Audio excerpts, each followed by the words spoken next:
Hello everyone, welcome back to the channel once again. Peter Rising here with my good friend Natalia for the third video in our series, preparing for agents. Hey Natalia, how are you today? Hey Peter, hello, I'm doing very well. Glad to be back and wrap this up, really show what the agent is capable of doing and have a look in the background as to how we can control this as well. So without any further ado, shall we add your screen share to the stage and we can show people what we're going to do next? Yeah, absolutely. So last time we finished at this point of, hey, we've created our procurement contract reviewer. And if people are not familiar as to how we've created this agent, check out the previous video. Overall, let's see this agent in action. Well, we're sharing your screen again, Natalia, so let's have a see what we've got. So Peter, last time we spoke, we've created this agent. And what I want to do is actually share it with you. So I want you to use this agent. So what will happen here is that I've got a few options available to me. I can share it with anyone in the organization. So as long as they have this link, they will be able to use this agent. But actually, in our case, I will share it with you. If I want to share it with anybody else, I would just type their name here. And equally, I can choose the permission as to only I have this agent available. Yeah. So I've already shared it with you. I think if you show everybody as to what it looks like in Teams as a message, let's just jump in there on your screen. Okay, so here we are in Teams, and you had earlier shared me this contract that we want to look at, and you shared with me the agent as well. Yeah, isn't it quite simple process where we're sharing agents as if we'd be sharing files? So should we have a look when you open this agent as to... Let's open with Copilot within Teams, Yeah, and there it is. Yeah, so should we give this a go? I'd say you see start a prompt at the bottom, you've got about 3. Should we choose? Yeah, let's go for that one, review supplier contract. Let's do that, yeah. And let's add in some work content. And this is the contract that you shared with me, which is great. So we can set that up. Yeah. So something that I do when I teach people to prompt and to use agents is, hey, you've got access to all of your files, use them. So here in this case, let's say we're working on the same team and I've created this agent. It helps me a lot. Maybe you've just started out and you're learning what our baseline is and what we tend to prefer as our terms. I can share this agent, which will walk you very nicely through the baseline terms and how we compare to them. So truly recommend people use the agents, create them, share them, and use your own files. That's what makes them really powerful. Wow, yeah, it certainly is. Look at all the stuff it's doing here. It's being really detailed in what it's looking at. Yes, exactly. So if we just pick out a couple of things that are on the screen, for example, scope of supply, we have our baseline as to what's preferred, but then we get a description as to what's the contract's position. And what's quite good is that here I can see negotiation ask. Yeah. It's a recommendation for me. I use my own judgment, but clearly it's something that shows, hey, this is the baseline, this is what the contract says, this is the impact on you, and this is the recommended negotiations. So something that really helps me speed up this process of reviewing many contracts that I could receive. Let's see how far down it's got. Looks like it's whizzing through. Yes. It can take a while in some cases, so you can see it's still generating. And the reason for that is that even though your model in the top right corner is saying automatic, what will happen is that depending on the complexity of your prompt and the task that's in front of you, different model can be chosen. So sometimes you will get a quick answer. For example, for a question, how many weeks there are in a year, that's something that you will get instantly. But in our case, even though it says automatic, it most likely has switched to a different model for this deeper reasoning. And that's why it can take a few seconds to generate that response and actually go through it. Got you. And there it's finished. And it's giving us some next steps. Yes, exactly. So it's quite good, isn't it? Should It really is. we see what it's like in the admin center as to, okay, this is the employee perspective. What about from the IT admin perspective? What can we control? Right, here we are in the admin center, and I'm in all agents. Awesome. So should we see, just from a quick glance, things are a little different here, right? We've got our procurement contract review agent, but do you see there's another agent above, design verification agent? So I do, yeah. these are the ones that your users are creating across your organization. Should we jump into the procurement contract review agent? Should we just click on top of it and see what controls we have? What can we get to know about the agent? Certainly, yes. Here we are. Awesome. So in the overview, you're getting the description, you're getting the instructions. So if you just expand that and click on see more. Oh, yes. There we It's go. right. Yes. So here, these are the instructions that are directly from the agent, and you can read this and understand this is the purpose of the agent. This is why it was created. And if you scroll down a little bit further, you will see, okay, a bit more detail as to who it was created by. You can see it was created by Natalia. What's the platform? It was created in the agent builder. The channel is Copilot, when it was created. You'll see it hasn't got sensitivity yet. That's something we can get into. But overall, this is your first point of understanding what can this agent do, what it is, what's the purpose. And if you scroll a little bit up, we're going to see a few more things. For example, we can jump into permissions. Okay. And here's an interesting one. This agent doesn't have permissions yet from Microsoft Entra ID. It hasn't got an identity, but it's definitely something that will change starting 1st of May, where we can explore this idea of agents having an identity in Entra ID and managing those. And once we jump into data and tools as well, next to permissions, what's happening here, can you see we've got the capabilities. So for example, this agent can read from OneDrive files, SharePoint files, and it also has code interpreter. Essentially what that means is if you say, create another baseline Word document, it can do that. It can create a document, but here's the key. It can't save that into your downloads folder. This agent is actually that first starting point where it can produce text, it can fetch files from your OneDrive for Business, SharePoint Online, but it's actually quite limited in what it can do. And that's something that will begin to change once we are jumping into Agents 365 starting 1st of May.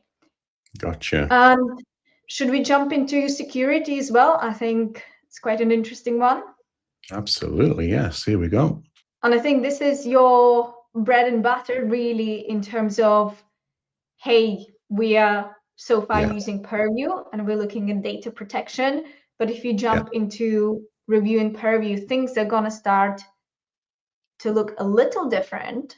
Amazing. Yes. Oh, this is wonderful. And so, yeah, we can see all of our AI apps and agents. We've got 9 active, no high-risk agents. No high, zero.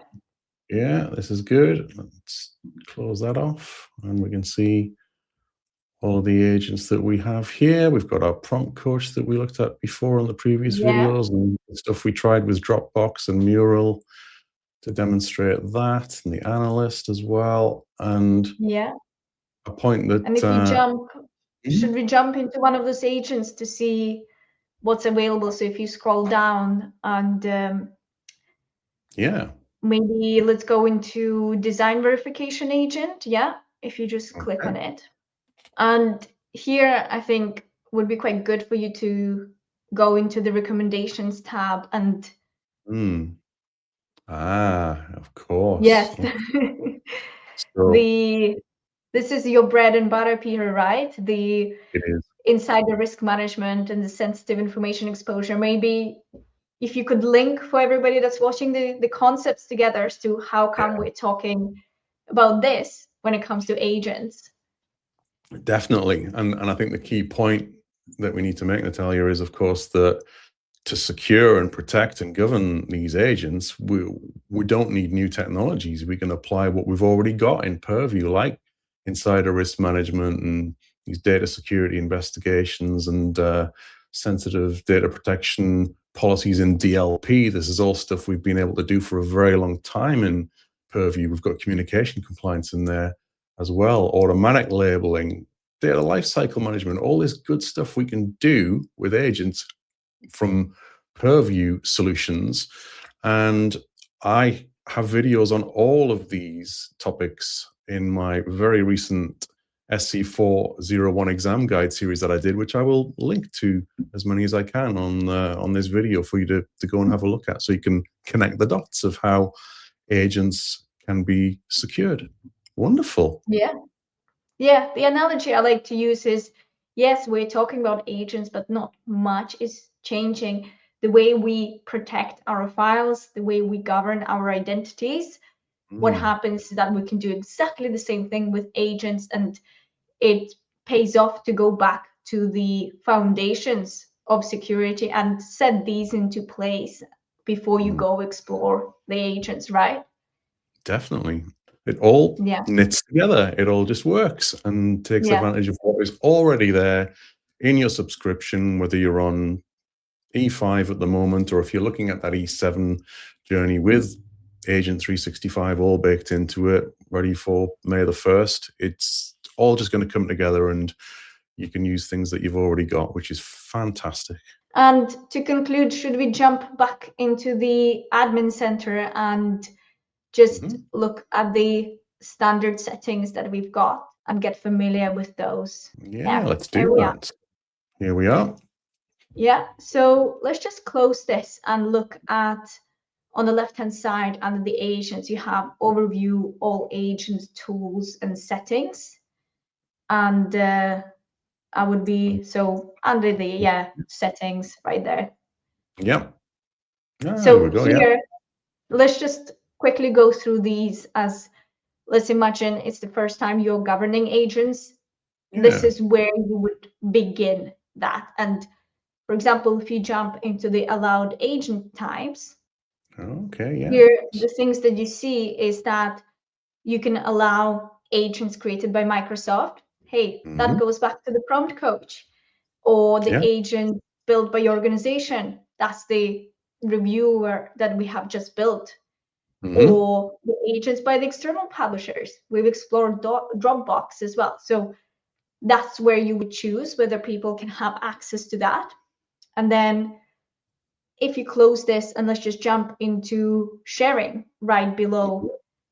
So here's an interesting one. I shared my agent with you. I didn't run into any problems, but you can restrict this. You can choose nobody, or you can choose specific users, which is something would be recommended to create a group and then have a bit more control, right, over people being added to that group and therefore inheriting subsequent permissions of being able to share. Wonderful. Yes, uses all groups, and it's great to be able to do it by groups. So much simpler, isn't it? Yeah, and let's jump into templates as well. It's an interesting one in here because you are giving these templates, but what you need to do is go specifically into the admin centers and explore whether these templates are created. So it's a recommendation. Let's just jump into default agent template for AI teammates. And if we explore, instead of the licenses, let's jump into policies. And here you will see for every single policy name, we've got a description, but then you have a platform where you would actually go to and double check whether this is enabled, because it says, check the status of each in the platform. Policies and protections may not be enabled. So for example, SharePoint restrict external sharing of sites and its contents. So that's something you would go and double check. Is that turned on, and how does that get impacted by the introduction of agents? That is fantastic. Oh, it just guides you to just where you need to be. Superb. Exactly. And should we just jump into the last of those settings?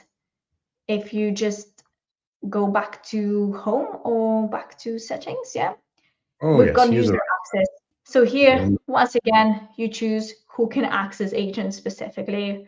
Right now, it's all users, but you've got a bit more control in terms of putting Yeah. down no users or specific user groups again. So that's something I think for everybody watching, it's been hopefully quite great to see it from the perspective of, as an employee, this is my journey in creating an agent. I might start out with prompt coach, then I might go into the standard Microsoft agents like analyst, and then I might experiment and create my own. And really, from the admin perspective, I've got control over the agent types and who can share those agents and who can even create those agents. But ultimately, I think this is a good starting point in preparation for what's coming in terms of 1st of May, where things are going to change, and we're going to go into this new era of agents having identities. And I think it's good for everyone to get familiar from this perspective and then to build on it, because the foundations don't change, right? It certainly is. Wow. It just makes me even more excited for that 1st of May date, and when we can share so much more and follow up on this with another few videos when it's all live and that E7 goodness is all out there for everyone to start playing with. Let's wind up this short series of videos, and I will thank you so much, Natalia, for joining me for this. It's always a pleasure to have you here. We will definitely invite you to come and speak with us again, talk about Agent 365 when that's out there. In the meantime, thank you all for watching. As ever, please do give this video a thumbs up. Please, if you've liked it, why wouldn't you when there's so much goodness that's in agents, and hit that subscribe button as well. That really does help me to grow the channel and reach a wider audience, and everyone needs to see this, right? Agents are so good. Take care of yourselves, stay safe, and travel well. See you next time. Bye-bye.